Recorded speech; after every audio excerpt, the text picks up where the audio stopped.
नमस्कार। तभी ton ton ton की आवाज आती है। सभी लोग एक दूसरे की तरफ हंसते हुए देखते हुए कहते हैं, चलो आ गई। हाँ, चलो आ गई। सिटी बस बस स्टॉप पर आकर रुक जाती है। सभी बस स्टॉप पर खड़े लोग बस में बैठने लगते हैं। कुछ ही पल के बाद बस चलने लगती है। तभी एक आवाज आती है, अरे रुको रुको रोको, कोई बस रोको। एक लड़की बस को पकड़ने के लिए आवाज देते हुए भागती है। तभी एक हाथ उसकी तरफ बढ़ता है, जिसे पकड़कर लड़की बस में दाखिल हो जाती है और खाली सीट पर जाकर बैठ जाती है। लड़की की बगल में लाल साड़ी पहने 27-28 साल की एक बेहद खूबसूरत युवती चेतन भगत की सुपर से उपन्यास हाफ गर्लफ्रेंड पढ़ रही थी। तभी ये लड़की उस युवती से मजाक में कहती है कि आप किसकी हाफ गर्लफ्रेंड है। युवती कहती है, थी। उस लड़की के चेहरे की हंसी एक पल में गायब हो जाती है और निराशा अपना घर बना लेती है। वह उस युवती से पूछती है, थी का क्या मतलब है। थोड़ी देर बाद युवती बताती है, मेरा नाम अनामिका है। उस लड़की ने कहा, ज्योति जी, मेरा नाम ज्योति है। अनामिका ने आगे बताया, मैं दिल्ली विश्वविद्यालय में फिलॉसफी की टीचर हूँ। मेरी ज़िंदगी में एक खूबसूरत सा पल था, आलोक, जिसके साथ मैंने अपनी पूरी ज़िंदगी के सपने संजोए हुए थे।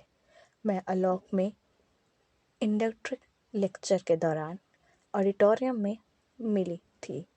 आलोक बहुत ही हंसमुख और दिलफेंक था। सभी से हंसकर बोलना और मजाक मस्ती करना उसका स्वभाव था। इसके विपरीत मैं शर्मीली और एकांत में रहना पसंद करने वाली लड़की थी। मुझे मजाक मस्ती करना पसंद नहीं होता था, मगर फिर भी मेरा हमारा मिलन चुंबक के ध्रुवों की तरह ही था, जो होते तो साथ में ही हैं मगर विपरीत दिशा में। ज्योति ने थोड़ा उत्सुकता से पूछा, तो आपस में प्यार?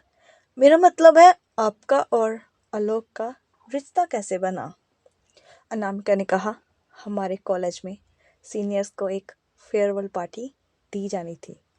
इसके लिए आलोक को चुना गया था और मुझे उसका असिस्टेंट।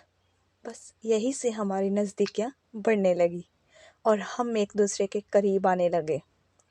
फिर धीरे धीरे हम कब एक दूसरे से प्यार करने लगे, ये हमें मालूम ही नहीं हो पाया था, मगर पूरे कॉलेज में हमारे रिश्ते की बातें आम सी हो गई थी।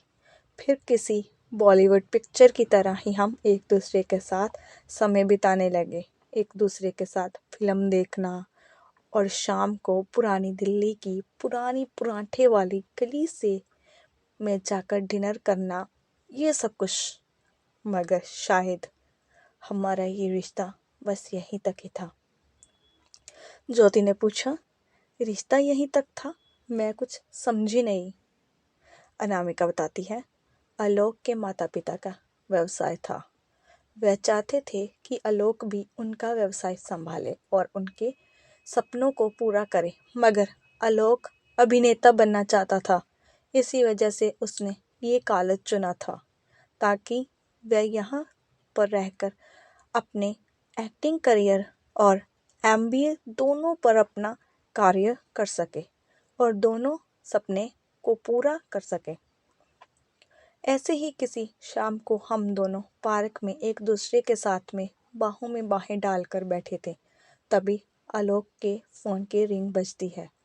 वह फ़ोन में पापा का नाम देखकर मेरी तरफ चिंतित अवस्था में देखती है और कहता है, पापा का फ़ोन है।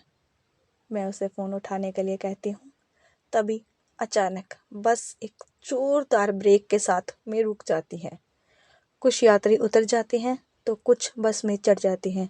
अनामिका आगे कहती हैं, आलोक मुझे वहीं अकेले छोड़कर रिक्शे में बैठकर हॉस्पिटल चला गया।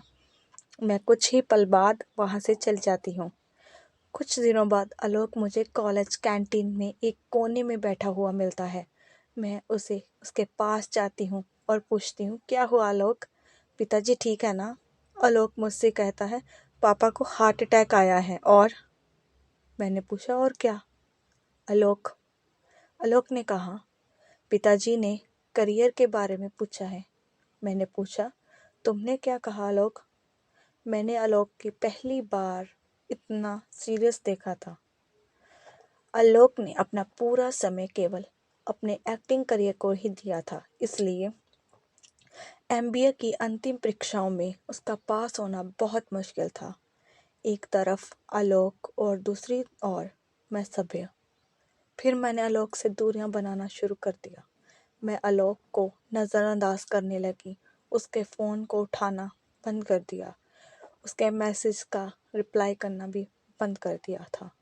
एक दिन कॉलेज के कैंपस में उसने मेरा हाथ पकड़कर मुझसे पूछ ही लिया, आखिर क्यों क्यों मैं उसके साथ ऐसा कर रही हूँ। उसके बार बार ऐसा पूछने से की वजह से मैंने उसे झूठ बोल दिया। मैं तुमसे प्यार नहीं करती मैं तुमसे प्यार। बस मेरा टाइम पास थे तुम, सिर्फ मेरा टाइम पास। एक खिलौने की तरह जब तक मेरा मन था तो खेला, जब मन भर गया तो खेलना बंद कर दिया। ये सब कुछ पूरा कॉलेज देख रहा था। मेरे इस व्यवहार में सभी दंग रह गए थे। कोई भी समझ नहीं पा रहा था कि मैं आलोक से बहुत प्यार करती हूँ। तो फिर ये सब मैंने शहर बदल लिया ताकि मैं आलोक से नहीं मिल सकूं। तभी कंडक्टर आवाज़ देता है, दिल्ली यूनिवर्सिटी वाले निकल जाओ। अनामिका अपना पर्स अपने कंधे पर रखकर बस से निकल जाती है। ज्योति सोच में पड़ जाती है, आखिर अनामिका क्यों आलोक की नज़रों में गिरी, आखिर क्यों। तभी ज्योति को अनामिका की सीट पर वही अपने हाफ गर्लफ्रेंड रखी हुई दिखती है। वह उसे उठाकर कुछ ही पल बाद पढ़ने लग जाती है। फिर बस का ड्राइवर रेडियो चालू कर देता है और इसी के साथ बस चल पड़ती है और इस बस स्टॉप पर बहुत सारे सवालों को छोड़ जाती है। Thank you for watching. Please like, comment, share and subscribe my channel. Thank you so much.